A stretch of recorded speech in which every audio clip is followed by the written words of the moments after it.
जय गुरु. आज नाही झाली जय ना ऍसिडिटी. काल काय झालं, एवढ्या 10 दिवसांनी तू डायरेक्ट एवढं जेवण केलं म्हणून तुला ऍसिडिटी. थोडस सगळ्यांनी खायला म्यूट पाहिजे. करा. सगळ्यांनी म्यूट करा आपापल्या. हा. आपण सगळ्यांचं सुस्वागतम या नवीन संस्कृत वर्गामध्ये. आणि तुम्ही दिलेला प्रतिसाद एवढा अनपेक्षित आणि भरघोस आहे की आम्ही कल्पनाच सुना केली है। नव्हती. सगळ्यांनी हा, सगळ्यांनी हाँ करने लगा यहाँ। तुमचा प्रतिसाद एवढा प्रचंड होता की अशी आम्ही कल्पनाच केली नव्हती की हा झूमचा 100 पार्टिसिपेंट्सचा लिमिट आपल्याला प्रॉब्लेम येईल म्हणून. पण ठीक आहे, आपण बघूया किती जॉईन होतात ते. सध्या तरी मला वाटतं 40-43 वगैरे जॉईन झाले. अजून 1 मिनिट आपण थांबूया सगळ्यांना येईस्तोवर आणि मग सुरू करूया. तर आपण आजचे किंवा आज उद्या हे जे 2 दिवस आहेत तर हे ऍक्च्युअल संस्कृत भाषेच्याही आधीच म्हणजे संस्कृत वर्णमाला आणि ध्वनी उच्चारण हे आपण शिकणार आहोत. अं, आपल्यापैकी किती जणांना माहिती आहे की या वर्णमालेची उत्पत्ती कशी झाली ते कोणाला माहिती आहे का?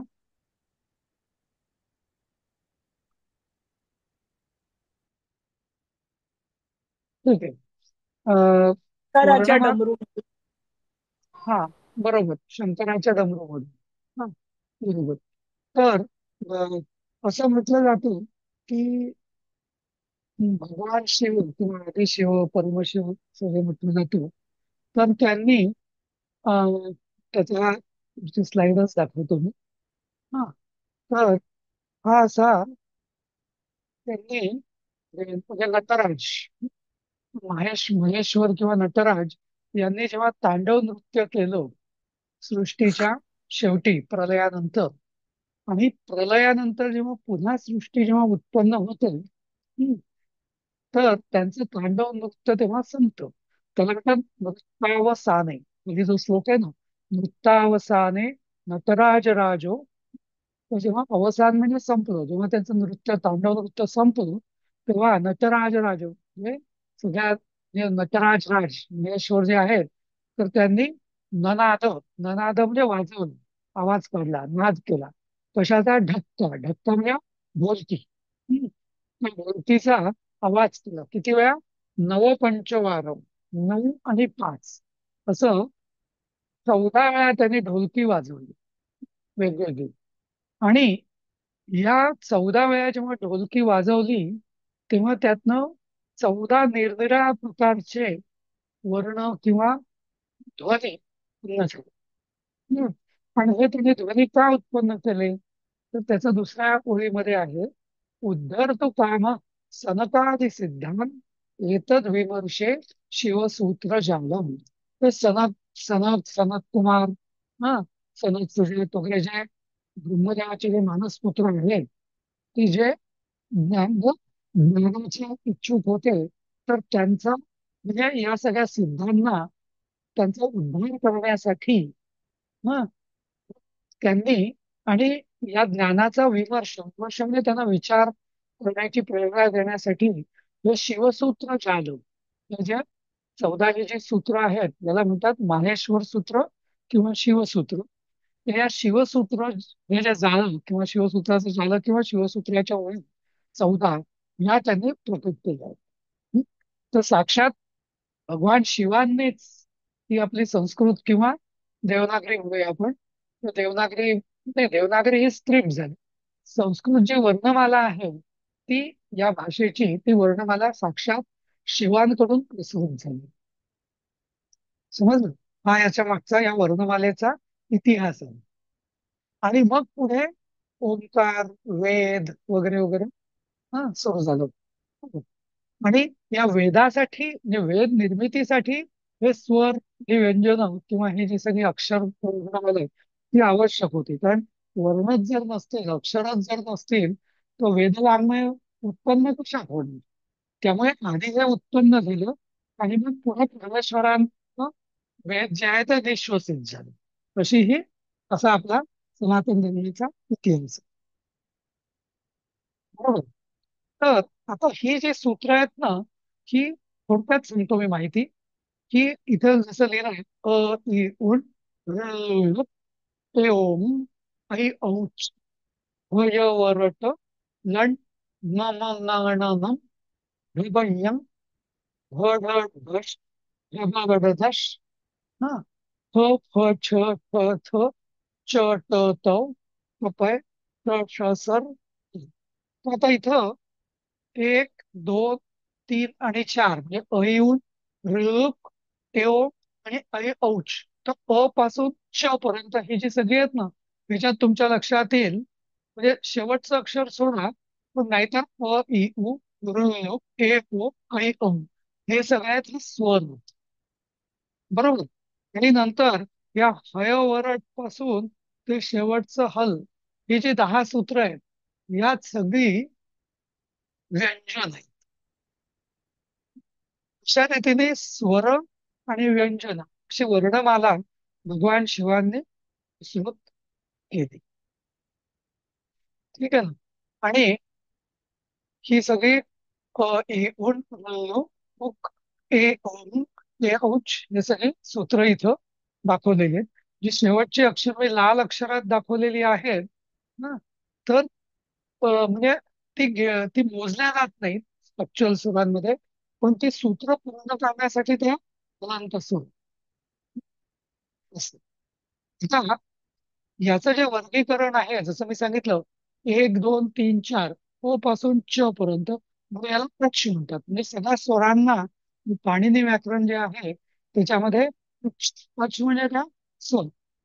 नंतर 5वं सूत्र ते 14वं सूत्र ह पासून सुरू होतं ते ल पर्यंत त्याला म्हणतात हल. म्हणजे काय व्यंजन.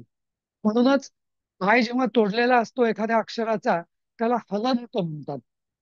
हलंत म्हणजे काय की ज्याच्या शेवटी हल हल म्हणजे व्यंजन आहे ते तो शब्द हलंत झाला.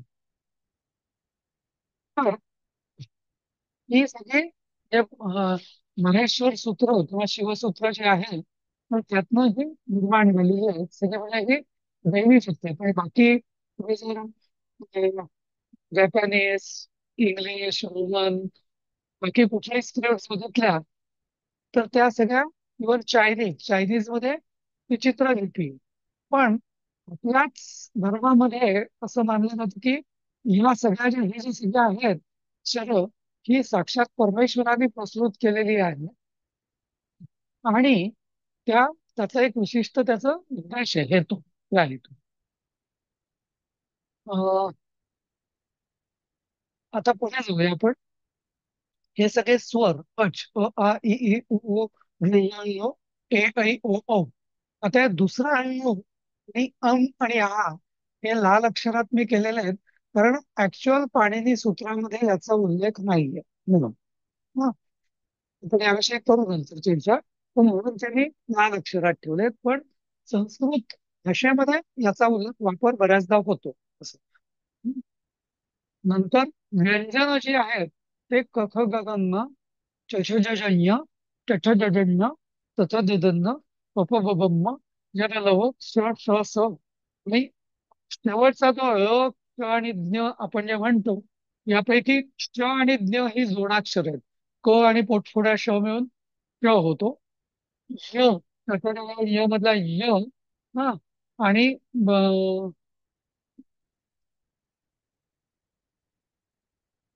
हा ज्ञ आणि ज्ञ यामुळे जो ज्ञ शब्द तेव्हा आपण मराठीत तो ज्ञानेश्वर DNY करतो ना हे चुकीचं आहे.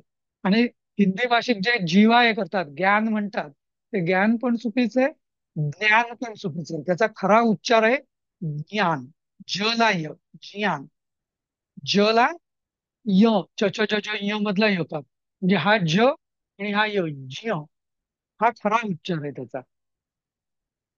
तर ही अशी सगळी स्वरमालिका आणि व्यंजन मालिका आहे की ज्याच्यावर पूर्ण संस्कृत भाषा आपली आधारलेली आहे. अजून याच्यात शास्त्र जे आहे ते ध्वनीवर आधारित कशी आहे वगैरे ते आपण नंतर बघूया. पर्णाने हात वरती केलाय. विचारा पर्ण ते बोलायचंय का काही तुम्हाला? हात वरती केलाय ते पर्ण मात्र.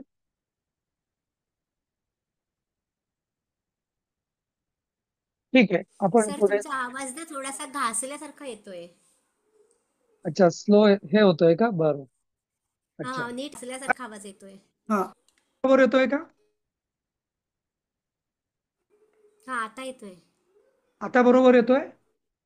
हो हो आता हा, स्पष्ट येतोय. ठीक आहे. हा. तर असं हे सगळं आहे. आता आपण पुढे जाऊया. अं, हा, आता अजून एक सांगायचं म्हणजे की उच्च, जसं ही मी पुन्हा पुन्हा किंवा अजूनही बऱ्याचदा माझ्याकडनं निघेल की पूर्ण ही संस्कृत भाषा जी आहे तर ही ध्वनीवर आधारित आहे. आता ध्वनी हा दोन प्रकारांनी त्याचं मोजमाप होतं. एक म्हणजे त्याची लहरी किंवा फ्रिक्वेन्सी किंवा तरंग ज्याला आपण म्हणतो, किंवा इंग्लिशमध्ये त्याला फ्रिक्वेन्सी म्हणतात.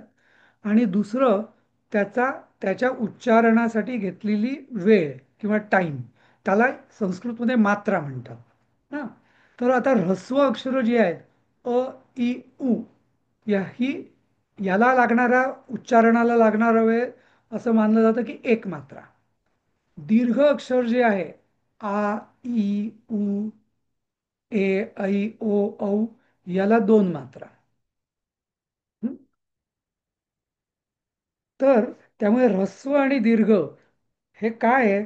तर म्हणजे आपली ती उभी वेलांटी, पहिली वेलांटी, दुसरी वेलांटी, पहिला उकार, दुसरा उकार, हे सगळे चिन्ह आहेत. पण त्याचं मूळ सायन्स काय, शास्त्र काय, की ऱ्हस्व म्हणजे ज्याचा उच्चार तुम्ही एका मात्रेत म्हणजे एका युनिटमध्ये करायचा आहे. दीर्घ अक्षराचा उच्चार तुम्ही त्याच्या डबल वेळ घेऊन करायचा आहे, असं. हं? तर हा ऱ्हस्व आणि दीर्घ हा वेळेनुसार हे ऱ्हस्व की दीर्घ हे ठरवण्यात आलेलं आहे. बरोबर आहे.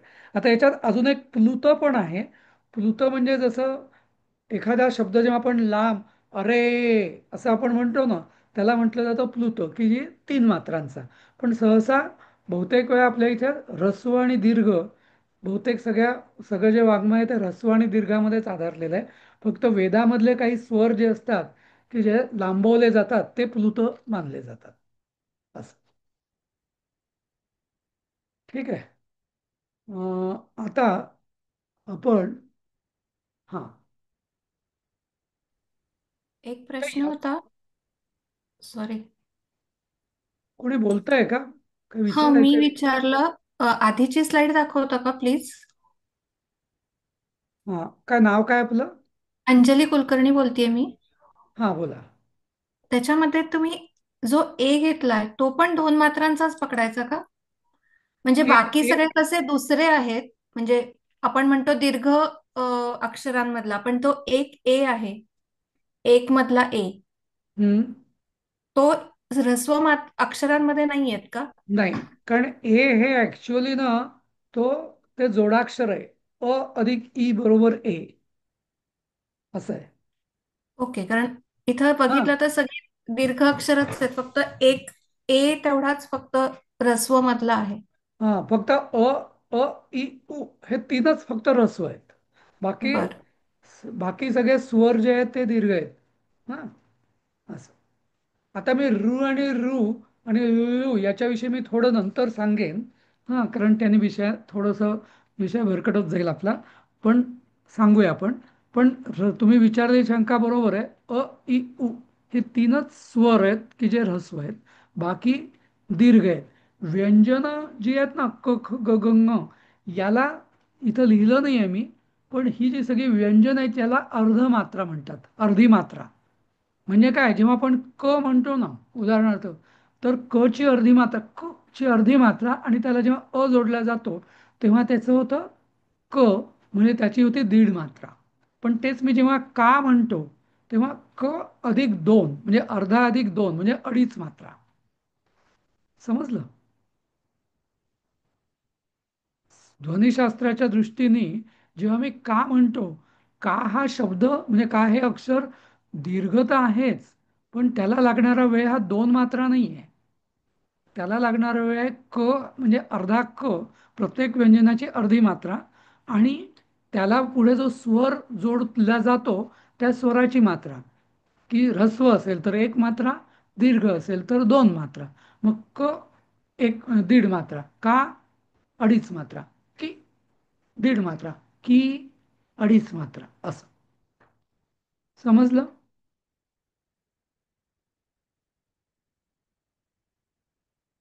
ठीक आहे, पुढे हो हो, जाऊया आपण. समजलं समजलं. हा. हा. तर आता ही जी आहेत ना, ही एक दोन तीन चार पाच सहा सात आठ ही सगळी जी आहेत ना, तर ही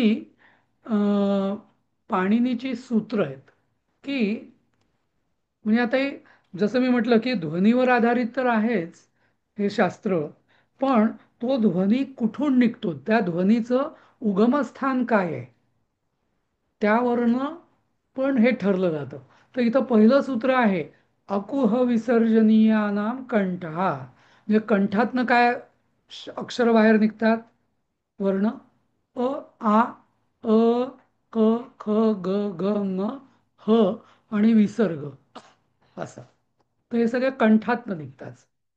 इचू यशानाम तालु. हा. ई, ई, ई, च, छ, ज, झ, य, य, श. तुम्ही म्हणून बघा, तुम्हाला कळेल.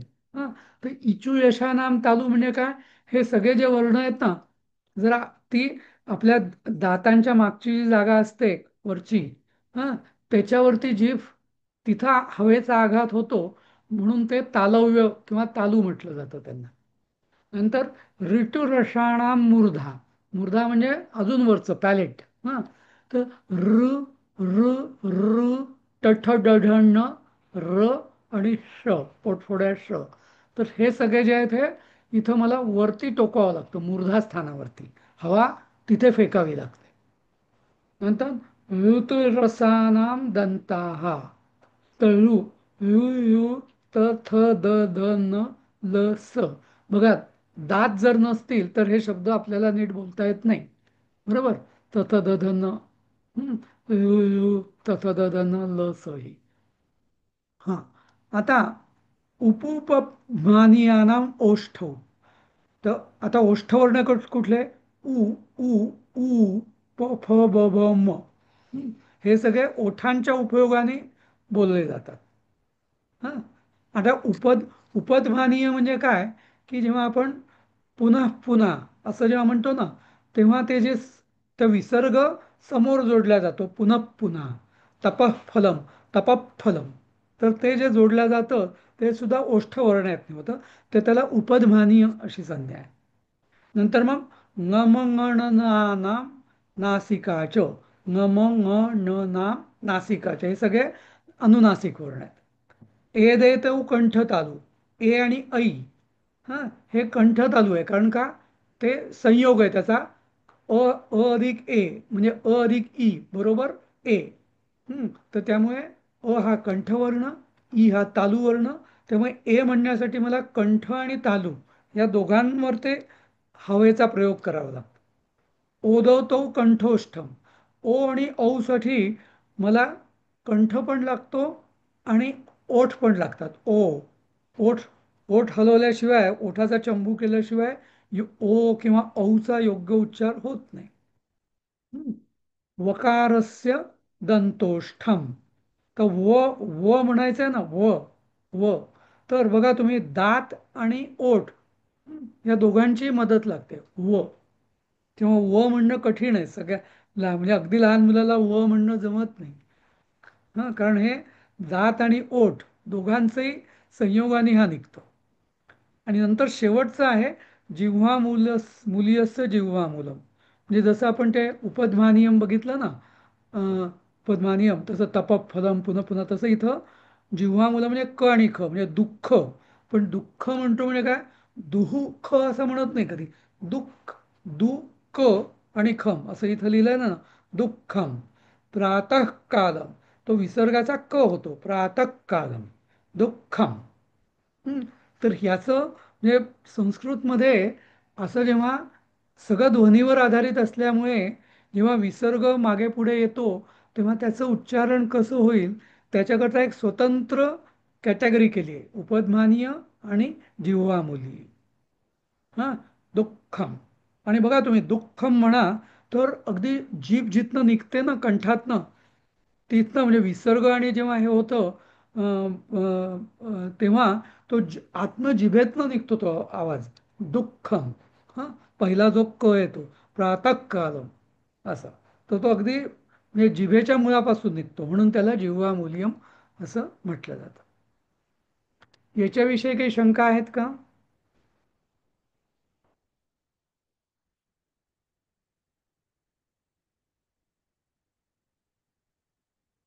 ठीक आहे, पुढे जाऊया आपण. नाही. हा, हा, आणि नासिका अनुस्वारस्य म्हणजे अनुस्वार अम जो आहे तो ना अनुस्वार आहे तसं. ठीक आहे. आता हे जे मी तुम्हाला सांगितलं वर्णन करून, तर त्याची जी आकृती आहे ती इथं आहे. म्हणजे बघा, आ हे कंठ म्हणजे इथनं निघतात आवाज. कंठ तालू ए ऐ, तर इथला हा तालू झाला. कंठ आणि तालू ए ऐ इथनं निघतात. नुसता तालू जो आहे तर तो ई छ छ ज ज य श हा तालू झाला. नंतर नंतर हं, इथे मूर्धा, मूर्धा म्हणजे रू टठ डढण हा मूर्धन्य आहे आणि श. हा, नंतर दंतमूल र, त वर्ग सगळे दंत तथ ददन आहे, दातापचं चिन्ह आहे. बरोबर.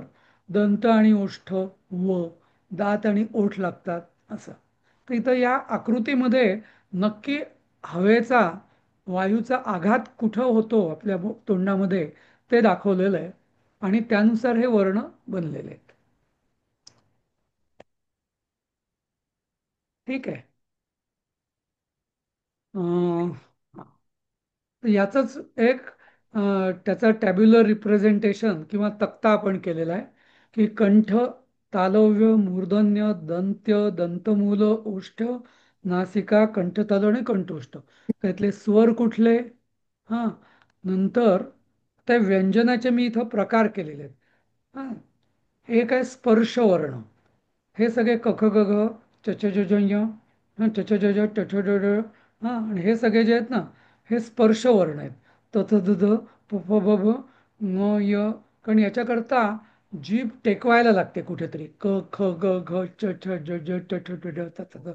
हां, पण हे जे अंतस्थ वर्ण आहे य र ल व, जीभ टेकत नाही बघा कुठे. हां, आणि तिसरी एक कॅटेगरी आहे व्यंजनांची, ती म्हणजे उष्म वर्ण. ह, श, ष आणि स. स. आता याला उष्म का म्हणतात?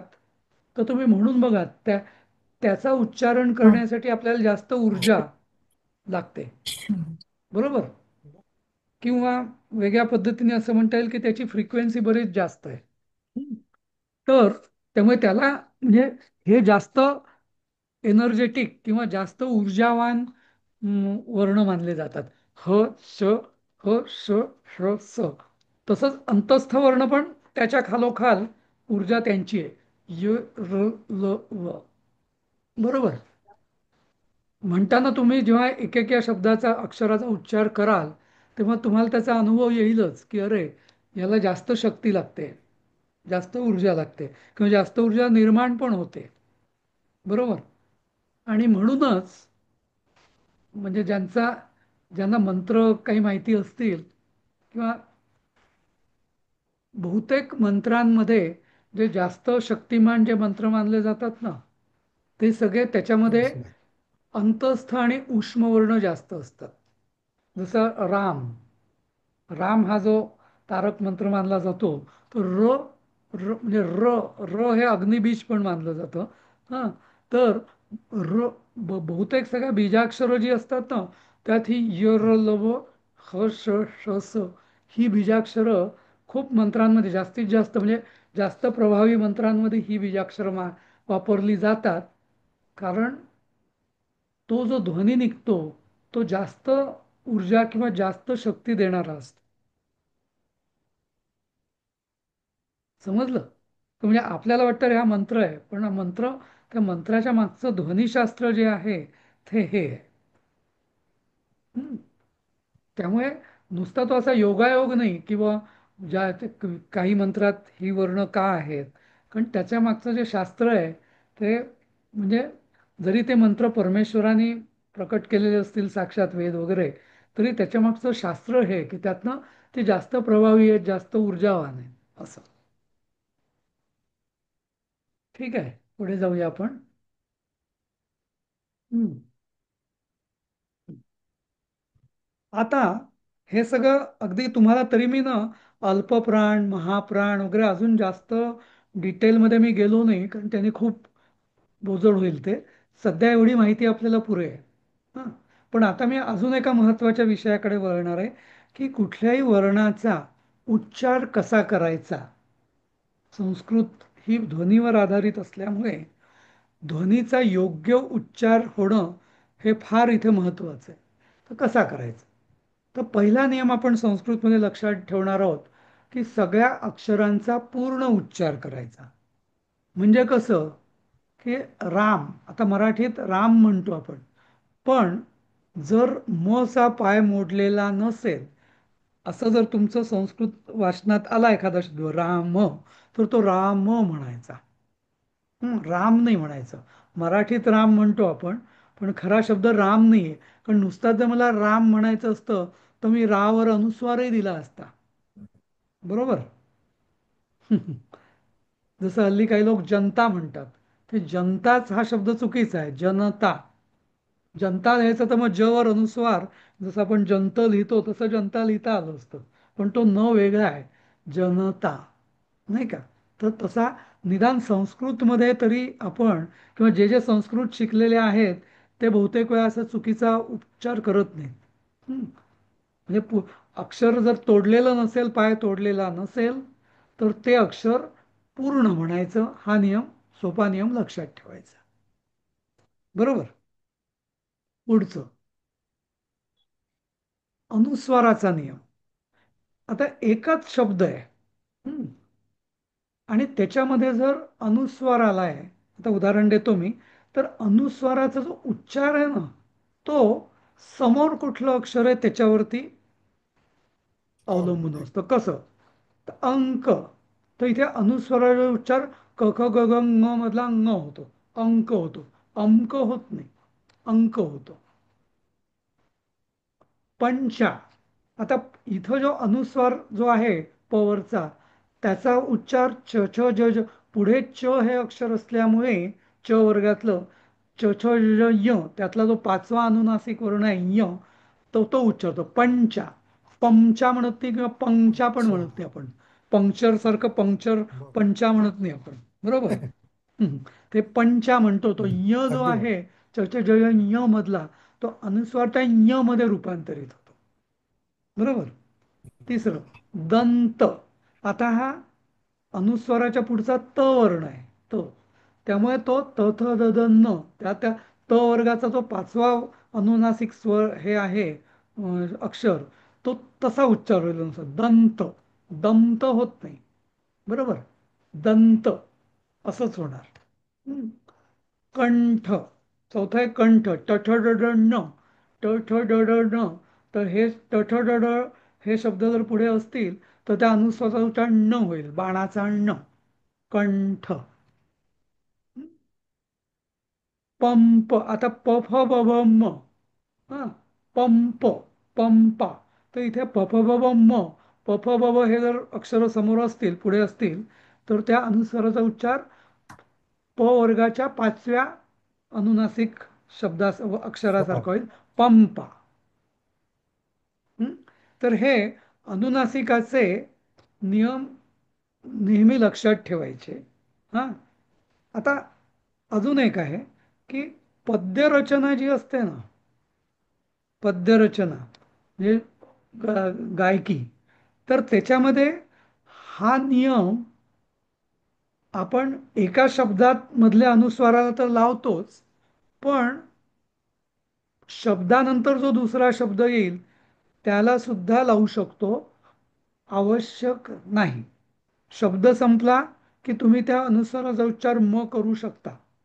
पण काही काही वेळा गायकीमध्ये म्हणजे गात असताना ते एका पुढे शब्दांची जर जोडी आली तर तुम्ही अनुस्वाराचा म्हणजे हा जो नियम आहे हा पुढच्या शब्दाचं पहिलं अक्षर काय आहे त्याच्यावर अवलंबून ठेवू शकता. हे कसं मी सांगतो तुम्हाला. हां हां अजून पण हा एक नियम आहे पाचवा पण तो हां तर यरलव शस हे जर असेल तर य किंवा होतं तर संयम, संरक्षित, संलग्न, संवाद, हां हिंश, अंश, हां अंश असं होतं. तर मी इथं लिहिलंय कसं उत्तर द्यायचं ते. संरक्षित व येतं त्याच्यात, लच्या इथे व येतं, संवाद व येतं, अंश अनुसार असं थोडं अनुनासिक होतं पण त्याच्यानंतर व येतं मध्ये. हं. फक्त य असेल तर य येतं नाहीतर सगळ्या ह्याच्यात र ल व श मध्ये ई व येतं. आता हां हां आता हे मी तुम्हाला उदाहरण देतोय. हं, की तो पद्यरचनेत काय होतं. तर आता आपण सगळ्यांना मारुतीचा श्लोक माहिती आहे हनुमानाचा. हा रामरक्षेतला मनोजवं मारुततुल्यवेगं जितेंद्रियं बुद्धिमतां वरिष्ठं वातात्मजं वानरयूथमुख्यं श्रीरामदूतं शरणं प्रपद्ये. आता इथे सगळे अनुस्वार आहेत ना हे शब्दाच्या शेवटी आलेत. मनोजवम वेगळा शब्द, जितेंद्रियम वेगळा, वरिष्ठम वेगळा, बुद्धिमत्ताम वेगळा, शरणम वेगळा. मध्ये अनुस्वार कुठलाच नाहीये. पण आता मग अनुस्वाराचा उच्चार कसा करायचा. तर याचं उत्तर इथं आहे. एकतर तुम्ही असं म्हणा जसं मी लिहिलंय प्रत्येक अनुस्वाराचा उच्चार म म म म म करा. इथे मी लिहिलेलं आहे मनोजवं मारुततुल्यवेगं जितेंद्रियं बुद्धिमतां वरिष्ठं वातात्मजं वानरयूथमुख्यं श्रीरामदूतं शरणं प्रपद्ये. सगळ्या अनुस्वाराला मी अर्धा म केलेला आहे बरोबर आणि तसंच म्हटलेलं आहे. पण हा श्लोक मी जो नियम सांगितला ना म्हणजे पद्यरचनेत तो वैकल्पिक आहे ऑप्शनल आहे. पण तो नियम जर लावला तर मी कसं म्हणेन मनोजवं मारुततुल्य वेगं जितेंद्रियं बुद्धिमतां वरिष्ठं वातात्मजं वानरयूथमुख्यं श्रीरामदूतं शरणं प्रपद्ये असं पण म्हटलं जाईल. हा दोन्ही बरोबर आहेत. चुकीचं नाहीये काही. ज्याचं जशी परंपरा असेल ज्याला गुरुनी जसं शिकवलं असेल किंवा गुरुकुलामध्ये किंवा तसं आपण म्हणू शकतो. पण एक कुठल्या तरी पद्धतीने म्हणायचंय. त्यात हे बरोबर की ते बरोबर असा प्रश्न येत नाही. अजून एक उदाहरण घेऊया आपण याच नियमासाठी. हा हा आता गीतेतला 12व्या अध्यायातला श्लोक आहे. एवं सततयुक्ता ये भक्तास्त्वां पर्युपासते ये चाप्यक्षरमव्यक्तं तेषां के योगवित्तमाः. तर हे मी सगळे अनुस्वार परत शेवटीच आले ते मी अनुस्वारा सगळे रिप्लेस करीन मी अर्ध्या नी. मग मी कसं म्हणेन एवं सततयुक्ता ये भक्तास्त्वां पर्युपासते ये चाप्यक्षरमव्यक्तं तेषां के योगवित्तमाः. ठीक आहे.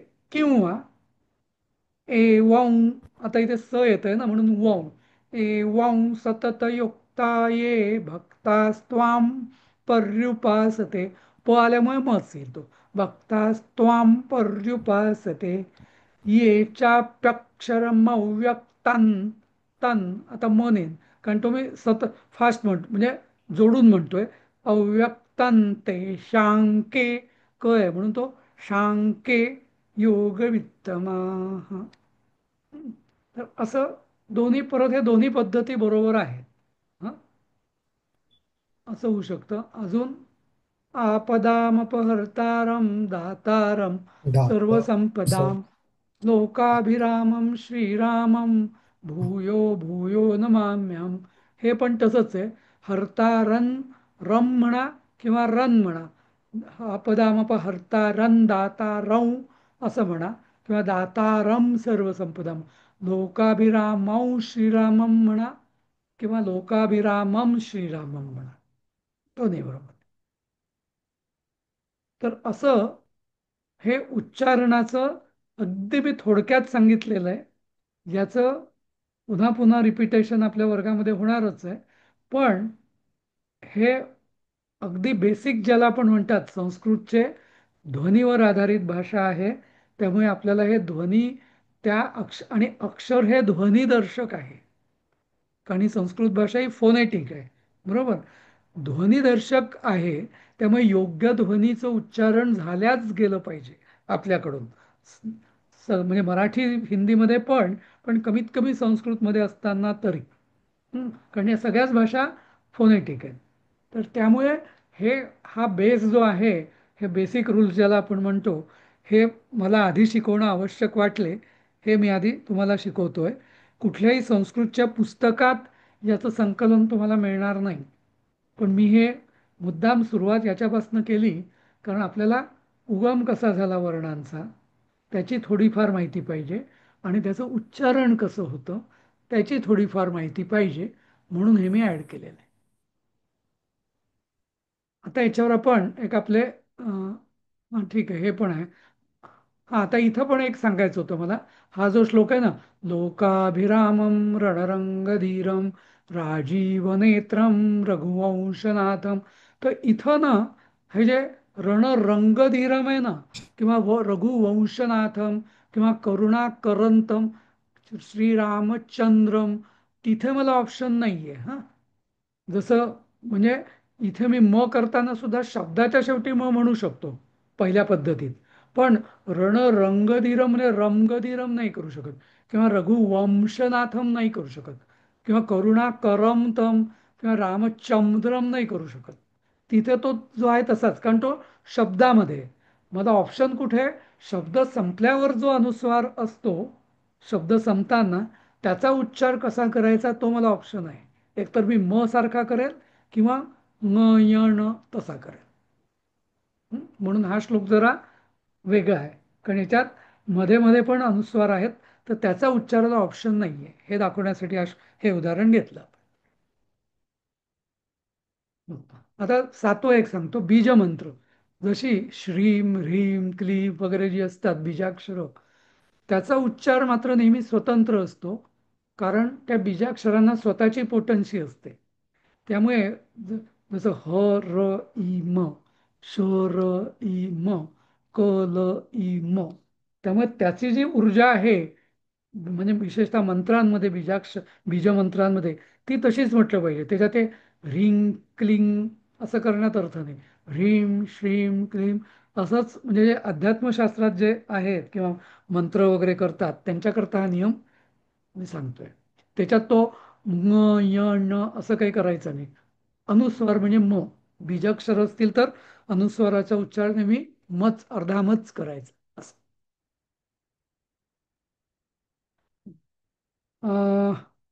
ठीक आहे.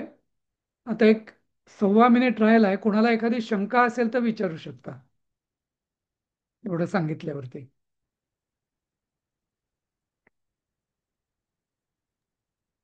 खूप छान सांगितलं सगळं आणि सगळं समजलं पण. हा, त्याबद्दल धन्यवाद. सोपं करून सांगितलं सगळं. ठीक आहे. काय आपलं नाव नाव आपलं? सांगाल का? हा, हा हा. तुमचं नाव नाव सांगा सांगा आधी. आपलं. शैला लिमये. अच्छा, हां, ठीक आहे, थँक्यू.